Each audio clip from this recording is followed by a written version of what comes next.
Hi again. I did a live feed a couple of days ago and a lady asked me if I could please do a live feed on mattress protectors.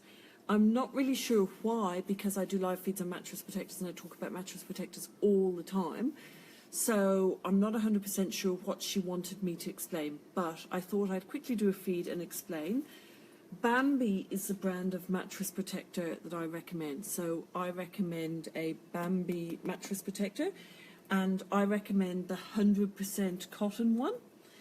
We have repackaged them, obviously with Bambi's knowledge. They make them for us in the Save Our Sleep packaging. So this is the mattress protector in the Save Our Sleep packaging, which I recommend. Now, I'm not quite sure what she wanted me to explain about the mattress protector. I guess because in my bedding guide, I talk about the fact that the first thing I look at is a mattress protector. I truly, truly believe a baby's sleep can be totally changed just by changing the mattress protector, because if you have a plastic mattress protector or a waterproof mattress protector of any type, you cannot use the right bedding to weight your baby. Babies like the weight on top of them while they sleep. And if you do not use a cotton towel, you don't have to use our mattress protector, you can use a cotton towel or the Bambi 100% mattress protector, which we've repackaged Save Our Sleep. If you use that, then you can use the right amount of blankets to put enough weight on your baby to help them feel safe and secure and to sleep.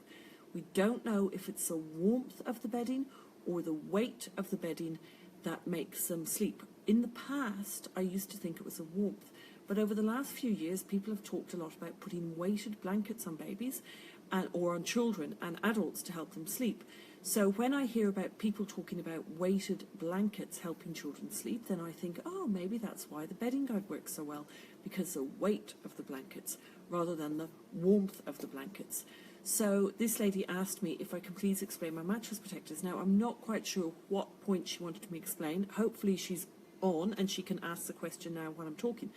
Now, the other thing I was going to say about the mattress protector is that if it is waterproof, it is breathe-proof.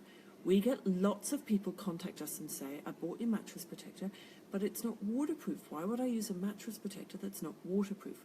Well, the reason why you would use a mattress protector that's not waterproof is because waterproof is breathe-proof. So why do you use a mattress protector? You use a mattress protector to protect your mattress a little bit. So if a baby does a little posset or if they wet their nappy a tiny bit, it will protect it to a certain degree. It's not going to protect it perfectly. It will protect dust mite from travelling up from the mattress to your baby, and also, depending on what type of mattress you have, it might also protect your baby from smelling the mattress. But you do not want a waterproof mattress protector, because a waterproof mattress protector is breathe-proof.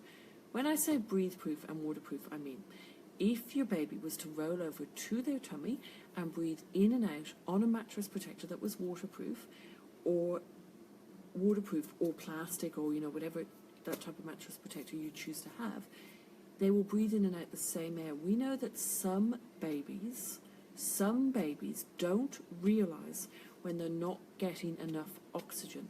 Some babies breathe in and out the same air, and eventually there's no oxygen left in the air, and some babies stay face down in the mattress and don't realize to turn their head to the side to get air.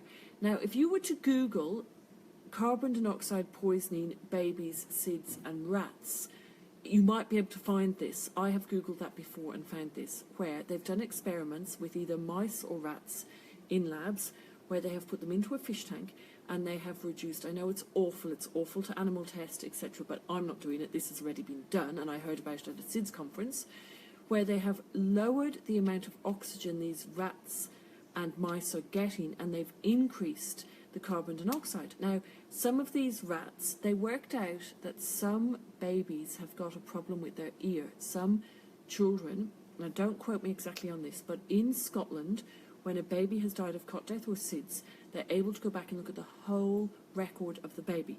In Australia, again, I'm remembering this from a conference, so I might not be quoting it word for word, but in Australia, babies either pass their hearing test or they fail their hearing test. And we just know they've passed or they failed. But in Scotland, they actually note whether they've passed a lot or passed a little, whether they've nearly passed or nearly failed, or, you know, they note what it is. So they note, like in the right ear, it just passed, and you can see the percentage.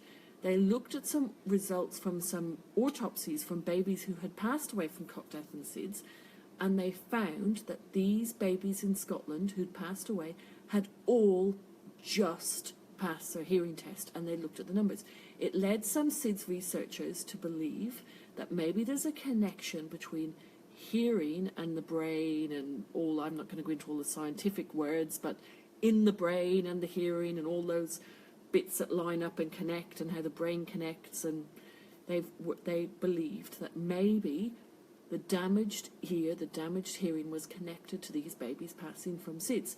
Now, I'm not saying that this is proven research, I'm saying people were looking at this and wondering, was there a connection? They put these mice or rats or whichever it was into like fish tank type laboratory testing, and they damaged some of their ears. And the ones that had the damaged ears didn't react, or the hair in the ear, again, please don't quote me on what I'm saying, but I'm trying to explain where my knowledge has come from. The ones with the damaged ear didn't react when the carbon dioxide increased and the oxygen decreased. The ones who had the perfectly intact ears started to panic because they realized. Now, they believe when you look at this and babies, some babies don't know to put their head to the side if they're not getting enough oxygen.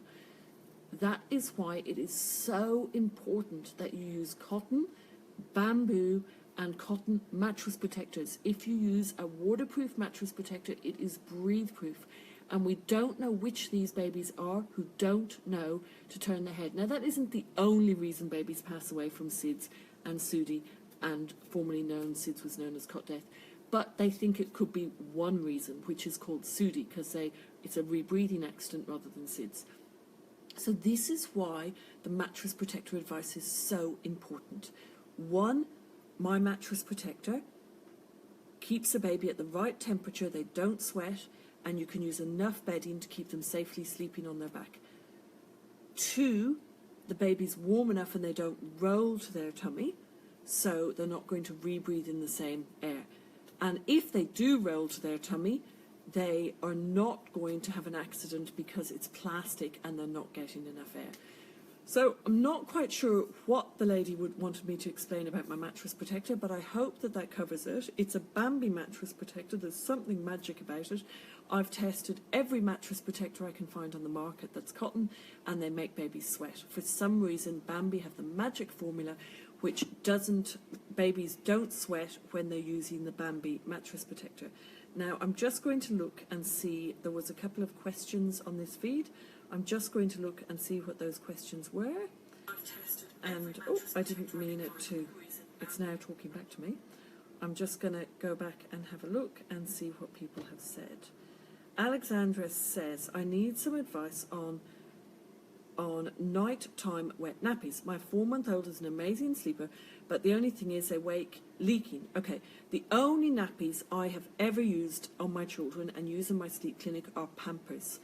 The only place you can get Pampers nappies in Australia is online, and I would recommend, Alexandra, you try Pampers nappies. You can get them from Go Toddler, and you can get them from Pampers Nappies. I think it's pampersnappies.com.au. So look up Pampers nappies. They're the only ones I would recommend for nighttime use.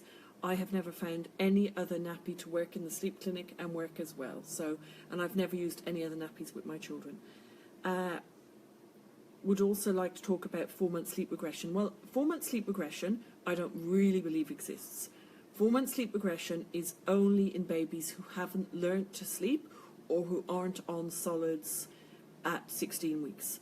If you're following my routines and your baby sleeps, then there shouldn't be a 4-month sleep regression. It is to do with the fact that a baby is hungry or a baby is not warm enough to sleep all night. So please don't worry about 4-month sleep regression.